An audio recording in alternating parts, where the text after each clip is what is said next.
Hello નમસ્કાર welcome back દોસ્તો કેમ છો મજામાં હોપ યુ ઓલ આર વેલ દોસ્તો આપ સૌ મજામાં હશો સૌનું સ્વાગત છે બાયોલોજીની દુનિયામાં આગળ વધીએ મિત્રો તો દોસ્તો છેલ્લે જે છે આપણે મૂળ વિશે જોયું મૂળની અંતસ્થ રચના જોઈ દ્વિદળી મૂળ અને એકદળી મૂળ તો ખાસ સાથે સાથે તૈયાર કરતા રહેજો ભૂલ ના પડે દરેક વસ્તુ તો આજે આપણે હવે પ્રકાંડમાં આગળ વધીએ દ્વિદળી પ્રકાંડ અને એકદળી પ્રકાંડની રચના જોઈએ મિત્રો તો આગળ વધીએ તો એઝ ઇટ ઇઝ મિત્રો દ્વિદળી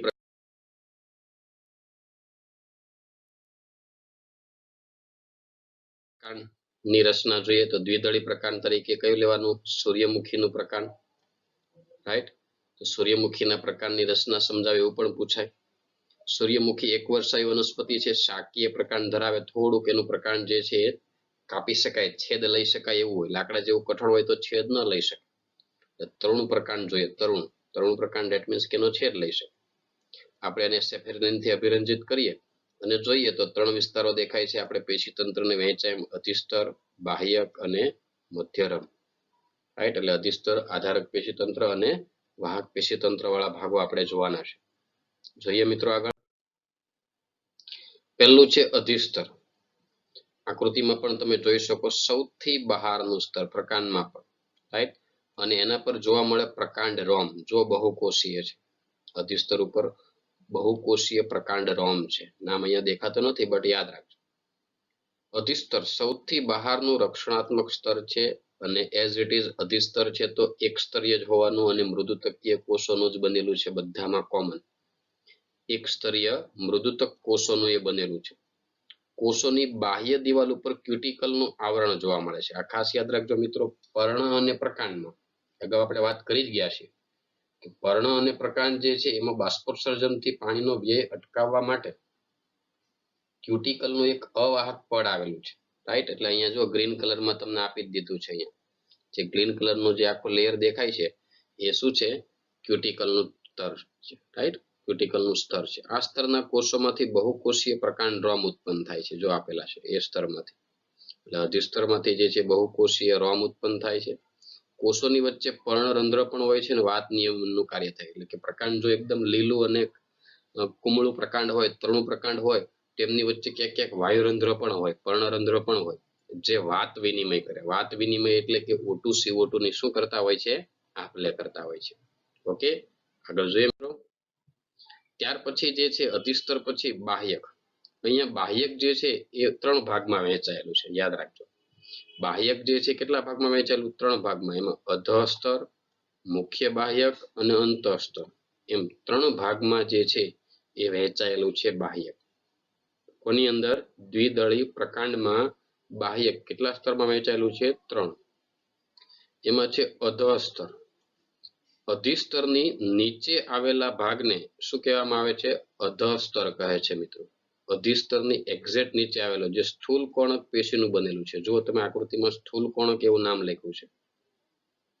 રાઈટ આ જે લેયર જે છે એ અધિસ્તરની નીચે આવેલું જે આ જે લેયર છે એને અધસ્તર કહેવાય જે 3 થી 4 સ્તરોનું બનેલું છે સ્થૂલ કોણકનું બનેલું છે કોષની દિવાલ પર સેલ્યુલોઝ અને પેક્ટિનનું સ્થૂલન હોય કે સ્થૂલ કોણક છે એટલે કે ખૂણા પર સેલ્યુલોઝ અને પેક્ટિનનું સ્થૂલન હોવાનું કોષો વચ્ચે આંતરકોષીય અવકાશનો પણ અભાવ હોવાના સ્થૂલ કોણક પેશી યાદ કરો કોષો વચ્ચે આંતરકોષીય અવકાશ પણ જોવા મળશે નહીં પેશી આધાર અને મજબૂતાઈ આપવાનું કામ કરે કે પ્રકાંડ જે છે એ તરુણ છે હજી રાઈટ અને એને થોડીક મજબૂતાઈ પણ જોઈએ લચીલાપણું પણ જોઈએ તો એ યાંત્રિક મજબૂતાઈ આપવાનું કામ એ ભાગ એટલે કે અધસ્તર કરે છે આગળ જોઈએ મિત્રો ત્યાર પછી જે છે એ બાહ્યકનો બીજો ભાગ મુખ્ય બાહ્યક એ અધસ્તરની નીચે આવેલો છે અને મૃદુતક પેશીનું બનેલું છે જે અહીંયા લખ્યું છે મૃદુતક ક્લિયર આ મૃદુતક લખ્યો એનો મુખ્ય ભાગ થયો બાહ્યકનો મૃદુતકીય કોષો હોય તેમાં આંતરકોષીય અવકાશ પણ હોય કારણ કે મૃદુતકીય કોષો વચ્ચે થોડી થોડી જગ્યા રહી ગઈ હોય મૃદુતક પેશી યાદ હશે એટલે આંતરકોષીય અવકાશ પણ જોવા મળે મૃદુતક કોષો હોય તો કોષ દિવાલ પાતળી અને શેની બનેલી હશે સેલ્યુલોઝની આ પ્રદેશમાં રાળ નલિકા જોવા મળે પ્રત્યેક રાળ નલિકા નાની જીવંત સ્ત્રાવી કોષોથી વીંટળાયેલ હોય છે. મુખ્ય બાહ્યકના કોષો પાણી અને ખોરાકનો સંગ્રહ પણ કરે છે. એટલે મૃદુતકના ભાગમાં અહીંયા રાળ નલિકા આવે છે, રાઈટ. રાળ નલિકા આ રીતની હોય છે, જો હું દોરું, અહીંયા આકૃતિમાં આપી નથી પણ આ રીતની હોય. પછી કિનારી પર આ રીતના સ્ત્રાવી કોષો હોય છે, રાઈટ. તમે પ્રેક્ટિકલ બુકની આકૃતિમાં જોશો તો એમાં રાળ નલિકા તમને ક્યાંક જોવા મળશે. બધા કોષો છે એટલે કોષ કેન્દ્ર ટપકા ટપકા કરી દઈએ, રાઈટ. અને વચ્ચે પણ કોષો જ હોય બધા. તો આ રીતની રાળ નલિકા જે છે આ રાળ નલિકા કહેવાય. રાળનું વહન કરે, રેઝિન, ગુંદર જેવા પદાર્થ, રાઈટ. પાણી અને ખોરાકનો સંગ્રહ મુખ્ય બાહ્યકમાં થાય. રાળ નલિકા આવેલી છે, નળી જેવી જે જીવંત સ્ત્રાવી કોષોથી વીંટળાયેલી છે. સ્ત્રાવ કરે રાળનો, રાળ એટલે કે રેઝિન, ગુંદરનો, રાઈટ. અને મૃદુતક કોષોના ઘણા બધા સ્તર છે, અને મૃદુતક કોષો હોય તો આંતરકોષીય અવકાશ પણ જોવા મળતો હોય. ક્લિયર? તો આગળ જઈએ હવે. અંતઃસ્તર, આ બાહ્યકનું સૌથી અંદરનું સ્તર છે, અહીંયા આપ્યું છે. કેવું સ્તર છે? બાહ્યકનું સૌથી અંદરનું સ્તર છે અંતઃસ્તર. તે એક સ્તરીય છે, એટલે કે સિંગલ લેયર છે, રાઈટ. એક જ સ્તરમાં આવેલા કોષો ગોઠવાયેલા હોય એની અંદર, ચપટા એવા કોષો છે આ રીતે. અને એની અંદર સ્ટાર્ચનો સંગ્રહ થાય. મંડ કણ એટલે સ્ટાર્ચ કણ, સ્ટાર્ચનો સંગ્રહ થાય, રાઈટ. મૃદુતકીય કોષો પીપ જેવા આકારના છે. અને મંડ કણ, સ્ટાર્ચનો સંગ્રહ થાય એટલે એને કાંજી કણો અથવા તો મંડ કણો, એટલા માટે એને કાંજી સ્તર અથવા મંડ સ્તર અથવા તો સ્ટાર્ચ શીથ કહેવામાં આવે છે. સમજ્યા? એ પીપ જેવા આકારના કોષોનું એક સિંગલ લેયર છે અંતઃસ્તર. બાહ્યકનું સૌથી અંદરનું સ્તર એટલે અંતઃસ્તર પીપ જેવા આકારના કોષોનું બનેલું એ સ્તર છે, રાઈટ. એની અંદર એમાં તો બાહ્યકનું સૌથી અંદરનું સ્તર છે એટલે અંતઃસ્તર.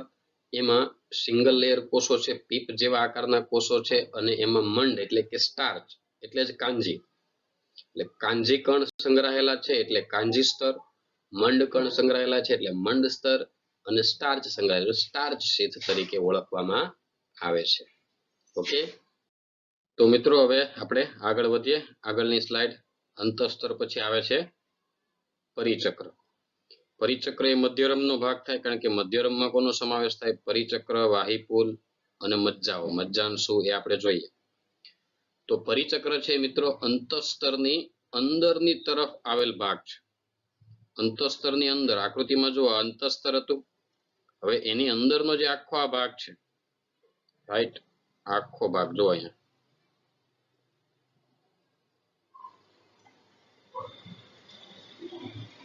મોટો જબર જે આખો આ ભાગ છે એ આખો ભાગ પરિચક્રનો છે. ક્લિયર? અંતઃસ્તરની અંદરની તરફ આવેલો છે, બહુસ્તરીય છે. યાદ રાખવું કેવું છે? બહુસ્તરીય છે. એકાંતરે આવેલા દ્રઢોતક અને મૃદુતક કોષોનું બનેલું છે. આટલો જે ભાગ જે છે, જે અહીંયા રાઉન્ડ કરીને બતાવ્યો, એ દ્રઢોતક છે. પછી થોડાક મૃદુતક આવેલા હોય, રાઈટ.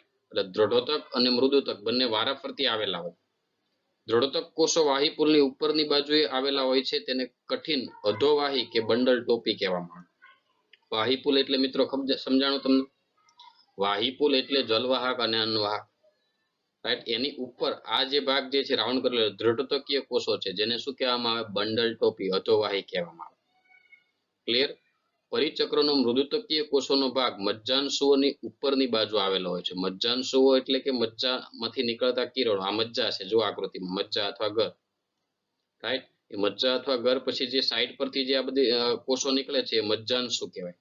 એ મજ્જાંશુ જે છે એનો જ એ મૃદુતકીય ભાગ એટલે કે પરિચક્રની બાજુમાં આવેલો મૃદુતકીય કોષોનો ભાગ બનશે. ક્લિયર?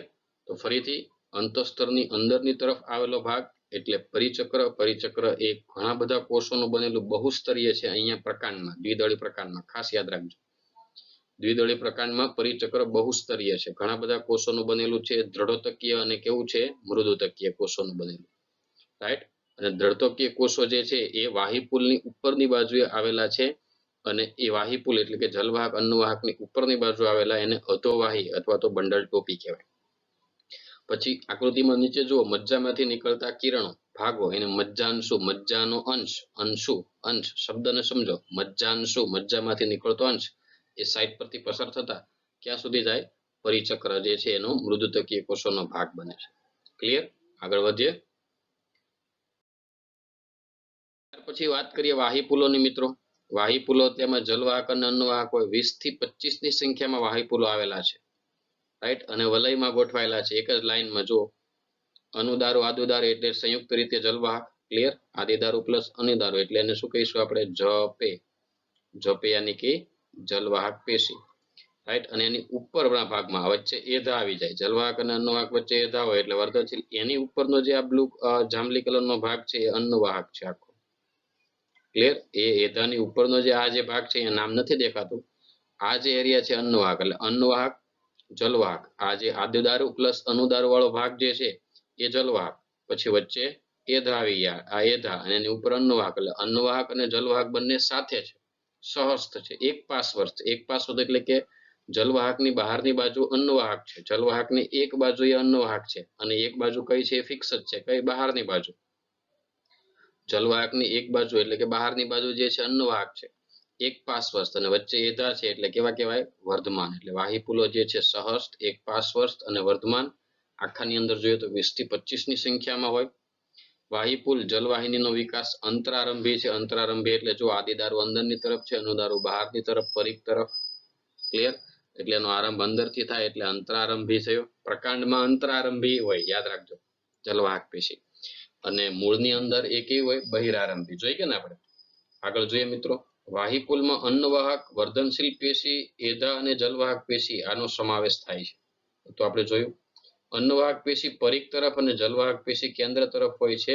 અને બંને વાહક પેશી વચ્ચે વર્ધનશીલ પેશી એટલે એધા આવેલા હોય. અને વાહીપુલ વચ્ચે આવેલા એધા એટલે એને પુલીય એધા કહેવાય. સમજાણું મિત્રો? કોની વચ્ચે આવેલા છે? જલવાહક અને અન્નવાહક, એને વાહીપુલ કહેવાય. એની વચ્ચે એધા આવેલા છે એટલે વર્ધમાન વાહીપુલ, ક્લિયર. અને એમાં તમે અંદરની તરફ જુઓ તો જલવાહક છે, બહારની તરફ અન્નવાહક છે. અને વાહીપુલ વચ્ચે જલવાહક અન્નવાહક વચ્ચે આવેલા એધા એટલે પુલીય એધા કહેવાય. અને એધાની હાજરીને કારણે દ્વિતીય વૃદ્ધિ થાય છે. એધાની હાજરીથી શું થાય? દ્વિતીય વૃદ્ધિ એટલે કે પ્રકાંડની જાડાઈમાં વધારો થશે. જેમ જેમ પ્રકાંડ મોટું થશે એમ એની જાડાઈમાં શું થશે? વધારો. ક્લિયર. આગળ વધીએ મિત્રો. મજ્જાંશની વાત આવી, મજ્જાની વાત આવી તો કેન્દ્ર ભાગ જે છે મોટું એવું મજ્જા છે. જો દ્વિદળી પ્રકારમાં, રાઈટ. આખો મજ્જા, મજ્જામાંથી નીકળતો અંશ જો આ જે છે એની વચ્ચેથી ગયો મજ્જાંશ શું થયા, રાઈટ. મજ્જા કિરણો જો અહીંયા નામ આપ્યું છે. આ જે વચ્ચેથી જે નીકળે છે આ ભાગ એને મજ્જાંશ, મજ્જાનો અંશ અથવા મજ્જા કિરણો કહેવાય. એ મૃદુતકીય કોષોનો બનેલો હોય. જે મજ્જા જે છે મૃદુતકીય કોષોનો બનેલો કેન્દ્ર ભાગ, પછી એમાંથી નીકળતા અંશ કિનારો, રાઈટ. સૂર્યમાંથી કેમ કિરણો નીકળે? કેન્દ્રમાં સૂર્યમાંથી નીકળતા કિરણો, કેન્દ્રમાં મજ્જા ને એમાંથી નીકળતો એનો ભાગ મજ્જાંશ. જે અહીંયા લાઈન દોરી છે એનો અંશ ભાગ છે. એટલે મજ્જાનો જ આ બાકીનો ભાગ આ રીતે આગળ વધે છે. મૃદુતકીય કોષોનો બનેલો હોય, ક્લિયર. તો બે વાહીપુલોની વચ્ચે મૃદુતકીય કોષો અર્ય રીતે લંબાય છે, રાઈટ. વાત કરીને કે બે વાહીપુલોની વચ્ચે એટલે આ પાસેના બે વાહીપુલ છે એની વચ્ચે અર્ય રીતે લંબાયેલો મજ્જાંશુ છે. કયા કોષોનો બનેલો છે એ પણ ઉલ્લેખ છે, દ્વિતીય અરે મૃદુતક કોષોનો. મજ્જાંશુ ખોરાક અને પાણીનું પાર્શ્વીય સંવહનનું કાર્ય કરે છે. એટલે પાર્શ્વ ભાગમાં જે ખોરાક અને પાણીનું વહનનું કાર્ય કરે. દ્વિતીય વૃદ્ધિ દરમિયાન પુલીય એધાની સમતલમાં આવેલા મજ્જાંશુઓ મૃદુતકીય કોષો વર્ધનશીલ બને છે અને આંતરપુલીય એધા નું નિર્માણ કરે છે. આ એધા દ્વિતીય વૃદ્ધિમાં ભાગ લે. એટલે જે પુલીય એધા એટલે જલવાહક અન્નવાહક વચ્ચે આવેલા હોય. અને ત્યાર પછી બંને જે વાહીપુલો જે છે પાસેના વાહીપુલો વચ્ચે આવેલા હોય તો એને આંતરપુલીય એધા કહેવાય. એ દ્વિતીય વૃદ્ધિમાં મહત્વનો ભાગ ભજવે. દ્વિતીય વૃદ્ધિ એટલે ચેપ્ટરનો એન્ડિંગ સવાલ છે. એટલે અત્યારે કદાચ આ મુદ્દો ન સમજાય તો ચિંતા નહીં કરતા, પણ નેક્સ્ટ ટાઈમ જ્યારે છેલ્લો સવાલ આવશે ત્યારે તમને આવડી જશે. ત્યાર પછી મિત્રો મજ્જાની વાત તો ઓલરેડી આપણે કરી ગયા છે. કેન્દ્રમાં આવેલા મૃદુતક કોષોનો સમૂહ છે મજ્જા અથવા ગર. એની કોષો પાતળી દિવાલ વાળા અને આંતરકોષીય અવકાશ ધરાવે, કારણ કે મૃદુતક કોષોનો બનેલો અને ખૂબ મોટું મજ્જા આવેલું હોય, રાઈટ. અને આ 20 થી 25 આ રીતના વાહીપુલો છે જે પરિઘ તરફ આ રીતે ગોઠવાયેલા છે. કેન્દ્રમાં મોટું મજ્જા છે, ક્લિયર. તો હવે આગળ વધીએ આપણે મિત્રો એકદળી પ્રકાંડમાં. તો મિત્રો દ્વિદળી પ્રકાંડ હવે આપ સારી રીતે સમજ્યા હશો. તો હવે આગળ જોઈએ આપણે એકદળી પ્રકાંડ. એકદળી વનસ્પતિ તરીકે આપણે શેનું લીધેલું છે? શું લીધેલું છે? મકાઈ. એટલે મકાઈના પ્રકારની રચના જોઈએ તો મકાઈ એકદળી વનસ્પતિ છે. પાતળા અભિરંજિત કરેલ છેદને આપણે તપાસીએ તો એમાં પણ અધિસ્તર, આધાર પેશી અને વાહિપુલો બધાની અંદર આ એક ભાગ કોમન છે. ક્લિયર? આગળ વધે. અધિસ્તર, તો અધિસ્તર એઝ ઇટ ઇઝ બધામાં એ રીતે સૌથી બહારનું સ્તર હોવાનું. મૃદુતક કોષોનું બનેલું એક સ્તરીય. મિત્રો જો આ કોમન છે ગોળ પ્રકારના બધામાં, કે સૌથી બહારનું સ્તર અધિસ્તર હોય અને એ મૃદુતકીય કોષોનું સિંગલ લેયર એક સ્તરીય હોય છે. પ્રકાંડ છે એટલે એની કોષની બહારની સપાટી પર શેનું આવરણ હશે મિત્રો? ક્યુટિકલનું આવરણ હશે. મૂળમાં અધિસ્તરમાં ક્યુટિકલનું આવરણ નથી. ક્લિયર? આ સ્તરની ઉપરથી પ્રકાંડ રોમ ઉત્પન્ન થતા નથી, તેથી તેની સપાટી સુવાળી હોય છે. જો એકદળી પ્રકાંડમાં પ્રકાંડ રોમ નથી બનતા, માત્ર ક્યુટિકલનું આવરણ જ છે, એટલે એની સપાટી સુવાળી હોય. વાયુરંધ્રો જોવા મળે છે. આ સ્તરની કાર્ય રક્ષણ અને વાત વિનિમયનું છે. એનું કાર્ય જે છે એ વાત વિનિમય એટલે કે O2CO2 ની આપલે કરવી વાતાવરણ સાથે, અને રક્ષણનું કાર્ય અંદરના લેયરો જે છે અંદરના સ્તરોનું રક્ષણ કરવાનું છે. ક્લિયર? તો અધિસ્તર જોયું, સૌથી બહારનું સ્તર મૃદુતકીય અને એક સ્તરીય છે. ક્લિયર? એની પર ક્યુટિકલનું આવરણ છે કારણ કે પ્રકાંડનું છે. ક્લિયર? અને એમાં ખાસ પ્રકાંડ રોમ જોવા મળતા નથી, સુવાળી સપાટી ધરાવે. આગળ જઈએ આધાર પેશી. હવે આની આધાર પેશીમાં તમે આકૃતિમાં જુઓ ત્યાં જ તમને ખ્યાલ આવી જશે કે એમાં બાહ્યક, અંતઃસ્તર, પરિચક્ર આવી કોઈ રચના જોવા મળતી નથી. જો આકૃતિમાં તમે એવું કઈ છે, અધઃસ્તર છે, ડાયરેક્ટ વાહિપુલ, અન્નવાહક, જલવાહક અને આધાર પેશી. રાઈટ? ક્યાંય પણ તમે જુઓ તો બીજી જે વાત કરવામાં આવી છે કે અંતઃસ્તર, પરિચક્ર એવું કશું જોવા મળતું નથી. આધાર પેશીમાં સૌથી બહારની બાજુએ આવેલ આ પ્રદેશને અધઃસ્તર કહેવાય. અધિસ્તર પછી આધાર પેશીમાં સૌથી બહારનો ભાગ આકૃતિમાં જોતા રહેજો. રાઈટ? એટલે આધાર પેશી એટલે કે અધિસ્તરની નીચેની આવેલી બધી આધાર પેશી કહેવાય. એમાં સૌથી બહારનું સ્તર એટલે અધઃસ્તર. રાઈટ? દૃઢોતકીય હોય છે. એ દૃઢોતક પેશીના 2 થી 3 સ્તરોનું બનેલું છે. અને દૃઢોતક પેશી હોય તો નિર્જીવ લિગ્નિનની બનેલી કોષ દિવાલ હોય, સ્થૂલિત હોય, જે પ્રકાંડને મજબૂતાઈ આપવાનું કામ કરે. S simple. દૃઢોતક પેશીનું કામ શું? દ્રઢતા આપવી, મજબૂતાઈ આપવી. ક્લિયર? તો અધિસ્તરની નીચે આવેલું અધઃસ્તર જે 2 થી 3 સ્તરના દૃઢોતકીય કોષોનું બનેલું છે. અને દૃઢોતકીય કોષો હોય તો એની કોષ દિવાલમાં શેનું સ્થૂલન થયેલું હોય? જે દૃઢોતક પેશીમાં હોય એ લિગ્નિનનું સ્થૂલન થયેલું હોય, અને કાર્ય એનું મજબૂતાઈ આપવાનું, એટલે પ્રકાંડને થોડીક મજબૂતાઈ આપે છે. અધઃસ્તરની અંદરની તરફ પાતળી દિવાલવાળા મૃદુતકીય કોષો આવેલા છે. આ પ્રદેશો વાહિપુલો આવેલા છે. રાઈટ? એટલે પછી ઘણા બધા મૃદુતકીય કોષો છે જે ગ્રીન કલરમાં આપ્યા. એની અંદર એની અંદર શું આવેલા છે? વાહિપુલો. વાહિપુલો એટલે જે તમને આ સ્પાઈડરમેનના મોઢા જેવું જે દેખાય છે, રાઈટ? એ જે છે એના વાહિપુલો છે. અને આના આસપાસના બધા જે ભાગો છે મૃદુતકીય કોષો છે વાહિપુલોની આસપાસ. આધાર પેશીમાં કેન્દ્ર તરફના કોષો પ્રમાણમાં મોટા અને આંતરકોષીય અવકાશ ધરાવતા હોય છે. કેન્દ્ર તરફના કોષો તમે જેમ જેમ કેન્દ્ર તરફ જાઓ, જો કોષો મોટા થતા જાય. આકૃતિની અંદર જ આપ્યું છે. કેન્દ્ર તરફ આપણે જેમ જેમ અંદરની તરફ જઈએ એમ કોષો કેવા થતા જાય છે? મોટા થતા જાય છે. અને આંતરકોષીય અવકાશ પણ વધતો જાય છે. આગળ વધીએ. વાહિપુલ. મકાઈના પ્રકાંડમાં અસંખ્ય વાહિપુલો છે. અત્યાર સુધી આપણે જે કંઈ જોઈએ એમાં પ્રકાંડમાં વાહિપુલોની સંખ્યા આપણે એક નિશ્ચિત આંકડામાં વાત કરેલી. પણ મકાઈના પ્રકારની એક ખાસિયત છે કે એની અંદર મિત્રો અસંખ્ય વાહિપુલો છે, લોટ્સ ઓફ વાહિપુલો છે. અને આધાર પેશીમાં જે છે વિકિર્ણ રીતે ગોઠવાયેલા હોય, એટલે કે એક આમ રેન્ડમલી ગોઠવાયેલા હોય. એમાં પરિઘ તરફના વાહિપુલો નાના છે અને કેન્દ્ર તરફના જે છે એની સંખ્યા પણ વધુ છે, પાસે હોય, અને તેઓની આસપાસ દૃઢોતકીય પુલકંચુક આવેલું છે. અને કેન્દ્રમાં જે છે મોટા છે. જો પરિઘ તરફના વાહિપુલો એટલે અધિસ્તરની આસપાસ જે છે આ ગોળાકાર આકૃતિ છે, જો આખા પ્રકારની છે. તો પરિઘ તરફના જે વાહિપુલો છે એ જો કદમાં નાના છે અને એકબીજાની પાસે ગોઠવાયેલા છે, અને એની ફરતે વાહિપુલોને કવરિંગ કરતું એક લેયર છે, જે આકૃતિમાં આપણે નથી અહીંયા બનતું બરાબર ક્લિયર. રાઈટ? આગળ આવશે એટલે આપણે જોઈશું. તો એ દૃઢોતકીય પુલકંચુક કહેવાય. પુલકંચુક વાહિપુલની આસપાસ ગોઠવાયેલા કોષો, વાહિપુલને ઘેરીને ગોઠવાયેલા કોષો હોય તો એને પુલકંચુકના કોષો કહેવાય. તો અહીંયા વાહિપુલને ઘેરીને ગોઠવાયેલા દૃઢોતકીય પુલકંચુક છે, એટલે કે દૃઢોતકીય કોષો છે. મધ્યમાં આવેલ વાહિપુલો મોટા છે, એટલે કે કેન્દ્રમાં આવેલા મોટા છે. એની સંખ્યા કેવી છે? ઓછી છે, અને એકાબીજાથી દૂર છે. એટલે પરિઘ તરફ નાના છે, નજીક છે. કેન્દ્ર તરફ આવે વચ્ચે એ મોટા બને અને એકાબીજાથી દૂર ગોઠવાયેલા. આ એક એની વિશેષતા છે, એ પણ યાદ રાખજો. દરેક વાહિપુલની ફરતે આપણે વાત કરીએ એમ દૃઢોતકીય પુલકંચુક આવેલું છે. દૃઢોતકીય પુલકંચુક ધરાવતા વાહિપુલોને તંતુમય વાહિપુલો પણ કહેવાય. કેમ કહેવાય? કારણ કે દૃઢોતક એ જ તંતુ, દૃઢોતકીય તંતુ તરીકે પણ આપણે ઓળખીએ દૃઢોતક પેશીને. રાઈટ, દૃઢોતક પેશીનો જ એક પ્રકાર એટલે દૃઢોતક તંતુ. ધેટ્સ વાય આપણે એને શું કહી શકીએ? દૃઢોતકીય પુલકંચુક પણ કહી શકીએ અને તંતુમય વાહિપુલો પણ કહી શકીએ, અથવા દૃઢોતકીય વાહિપુલો પણ કહેવાય. કે વાહિપુલ એટલે જલવાહક અન્નવાહકની છે, જલવાહક અન્નવાહકની ફરતે આખી દૃઢોતક કોષોનું આખું આવરણ છે. ઓકે, આગળ વધીએ.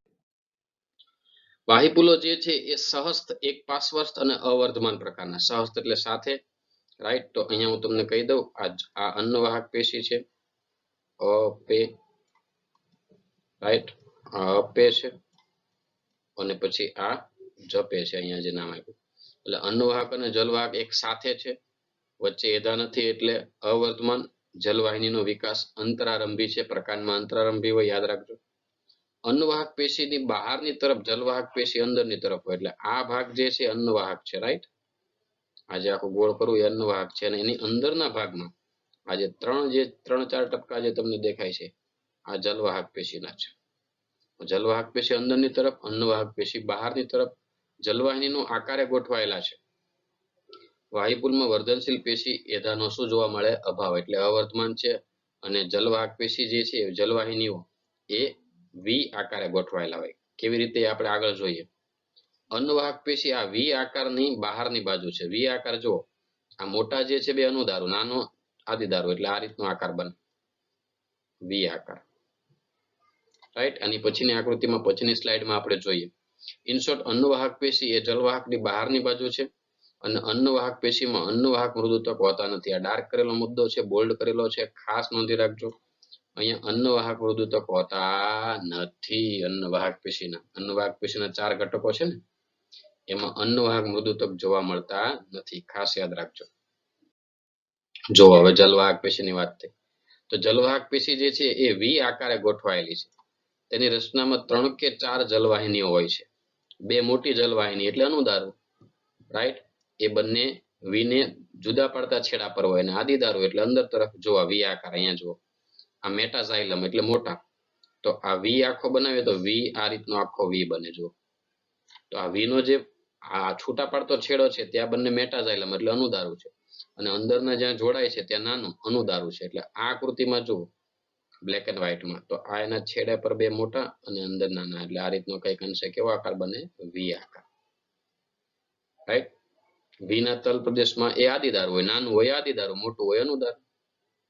હવે એની નીચે જુઓ, વાહિપુલના જે આદિદારો જે છે એની આસપાસના કેટલાક કોષો તૂટી જાય છે. એટલે આદિદારો એટલે આ ભાગ નાનો થયો, એની આસપાસના કોષો તૂટી જાય ને એક કોટર બનાવે છે જે પાણી ભરેલું હોય, રાઈટ. તૂટી જાય ને એક મોટું કોટર બનાવે છે. આ કોટરને ભંગજાત કોટર, લાઇસિજિનસ કેવિટી કહેવાય ને આ કોટરમાં પાણી ભર્યું.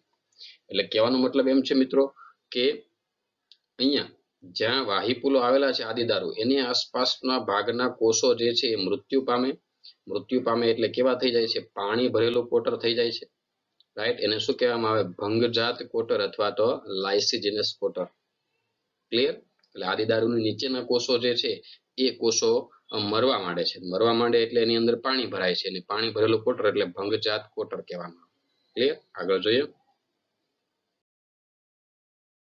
સો ડેટ્સ ઓલ ફોર ટુડે દોસ્તો. આ રીતે દ્વિદળી પ્રકાંડ અને એકદળી પ્રકાંડની વાત કરી.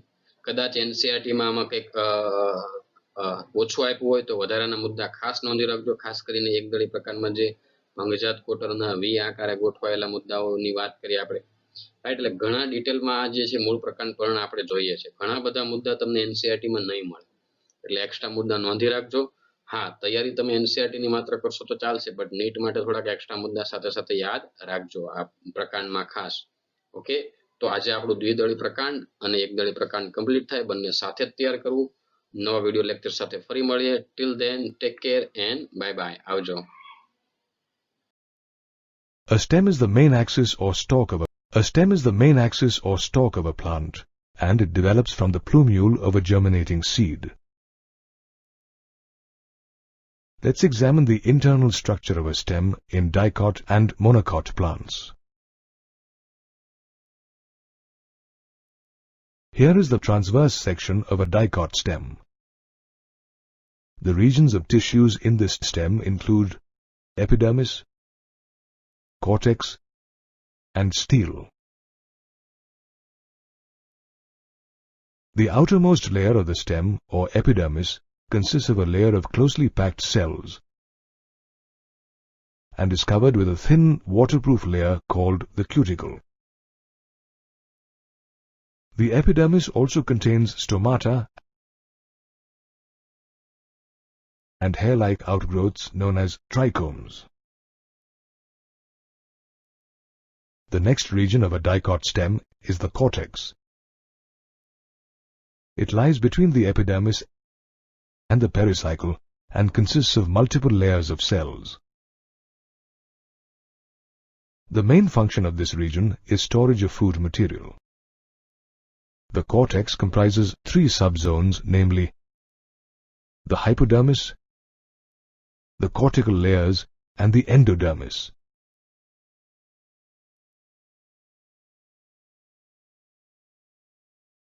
The hypodermis is the outermost zone of the cortex, which consists of a few layers of collenchymatous cells. These cells strengthen the young stem of a plant. Below the hypodermis are cortical layers of round and thin-walled parenchymatous cells with intercellular spaces. The third or the innermost zone of the cortex is known as the endodermis. It is a single layer of tightly packed rectangular cells which are rich in starch grains.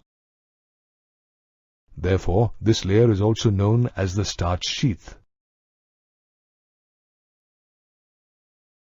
Let's now examine the composition of the stele, which forms the last region of a dicot stem. This region consists of the pericycle, the vascular bundles, and the pith.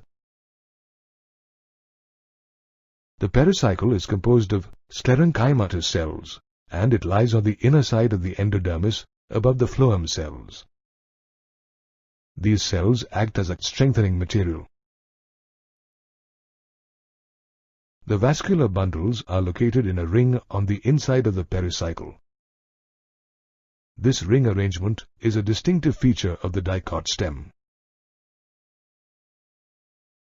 There are layers of radially arranged parenchymatous cells in between the vascular bundles, which constitute the medullary ray. Each vascular bundle in a dicot stem is conjoint, open, and consists of endarc protoxylem.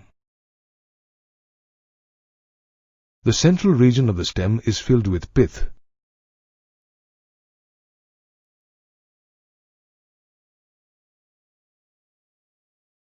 It is composed of a large number of rounded parenchymatous cells with many intercellular spaces. Now that you've learnt about the dicot stem, let's study the monocot stem. The tissues of dicot and monocot stems are quite similar. However, there are some differences as well. In the monocot stem, the hypodermis is composed of sclerenchymatous cells, while in a dicot stem, it is composed of collenchymatous cells. The monocot stem has scattered vascular bundles, and their arrangement is conjoint and closed. Moreover, water-containing cavities are present within the vascular bundles. On the other hand, in a dicot stem, the vascular bundles are arranged in a ring as conjoint and open. In a monocot stem, each vascular bundle is surrounded by a sclerenchymatous bundle sheath and a parenchymatous ground tissue. Moreover, the vascular bundles on the periphery are smaller compared to the vascular bundles in the center. Therefore, the essential differences between a monocot and dicot stem lies in the arrangement of the epidermis, ground tissue, and vascular tissue.